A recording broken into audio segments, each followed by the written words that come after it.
Everyone, Mike Simpson here from Mike Simpson Paranormal, my YouTube channel. I'd like to take this time to wish each and every one of you a happy new year, 2026. Thanks to all my subscribers. And before I introduce my first video of the year, let me tell you a little bit about myself. I am currently living in Chambersburg, Pennsylvania, originally from Detroit, Michigan. Born July 10th, 1965, so I am the big 6-0.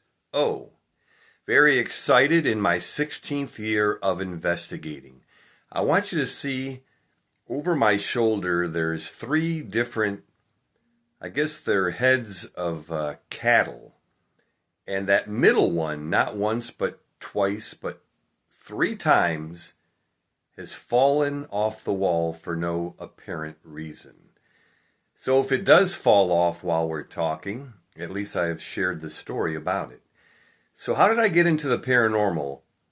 Well, I've always been fascinated with the afterlife and life after death.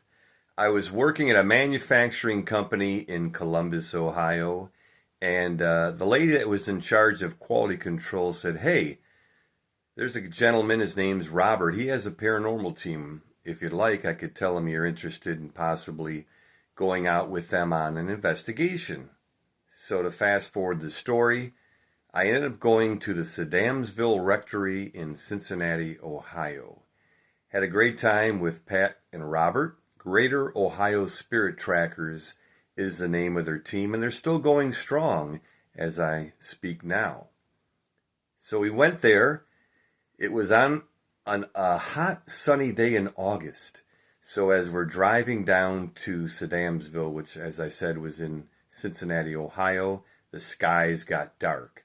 So we got in the store, got our supplies, went inside the rectory, and all of a sudden we heard the sirens go off. And there was a tornado warning. So what a dubious, ominous start to my so-called paranormal career. Well, the tornado did not hit us, thankfully. Sirens went off. We had the investigation. It was an amazing, beautiful piece of history. We got to sleep overnight. Heard some creaks and cracks. Nothing really happened that night, to be honest with you, but I was excited. It was my first investigation, and that is that. And I went on a few more investigations, and they asked me to join the team. So for 5 years, I was on the Greater Ohio Spirit Trackers. I'm very, and always will be very grateful to Robert for letting me join the team. I did a few event companies, and then I met up with a really talented and investigator, but also psychic. She had definitely abilities of on that side, Kayla Simonton. And for a year, we got together and did events around the U.S. Spent some time with Get Haunted. Grateful for Robert and Lori and Danny for allowing me to spend some time with them. And then I decided just to go solo, freelance. And that's where I currently am here in 2026. So, I have to flash back to the only high school reunion that I went to that truly started the journey.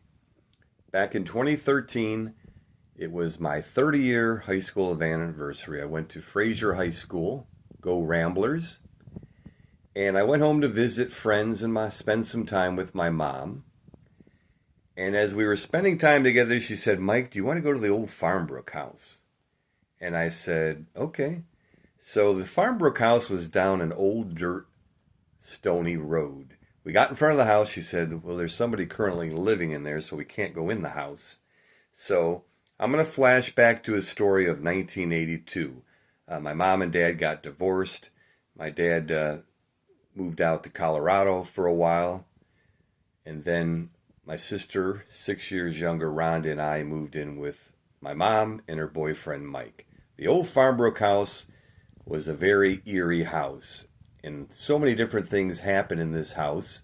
Remember, this is 1982. Nothing about the paranormal.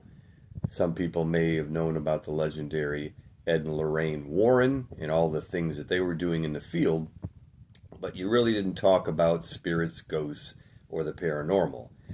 So,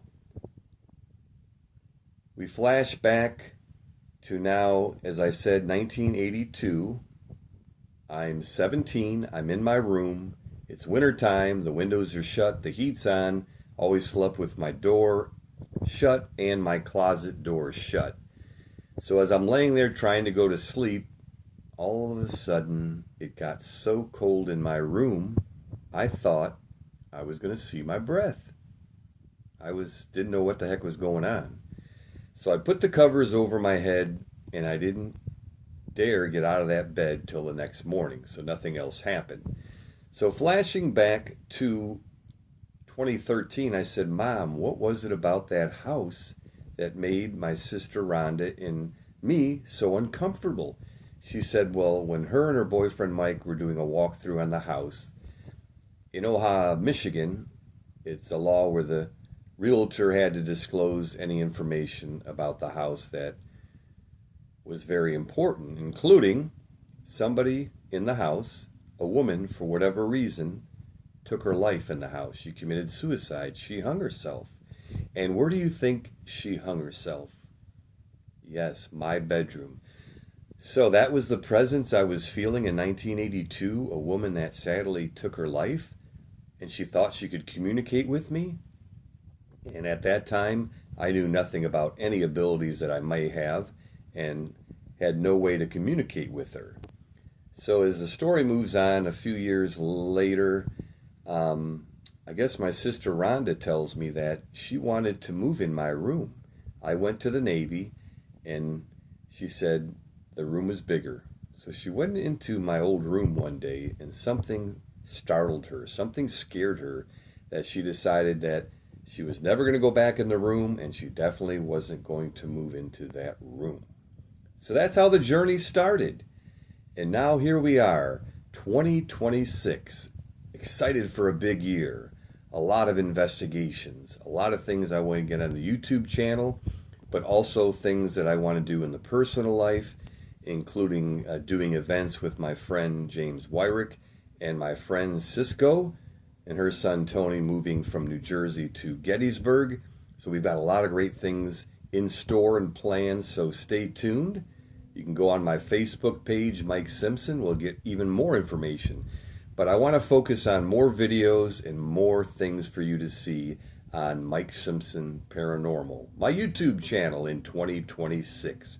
So let's get into my first video of the year. Have some friends. They own a beautiful house in Shepherdstown, West Virginia. It's a very haunted city. You may have heard of the show Ghosts of Shepherdstown, starring Nick Groff and my good friend Elizabeth Saint. But there's a lot of things going on. And in this house, I asked, what do you think is the most challenging room? The room that people feel the most energy. Maybe they don't apparently want to go in the room, because that's where I want to go and do my solo session. And it turned out to be the purple room, because the walls were painted purple. So I hope you enjoy my first video of 2026. And I will tell you, there was a couple of moments with some great intelligent activity. If you have not yet subscribed to my YouTube channel, please subscribe. Just costs a moment of your time. If you like my videos, like them. If you like to share them, share them. And please write comments, good, bad, or indifferent. Be respectful, that's all I'm asking. And I'll never say anything in my videos are paranormal. I'll leave it up to you, the viewer. So let's have a great 2026, everyone. And once again, Mike Simpson Paranormal YouTube channel. Let's get to Shepherdstown, West Virginia.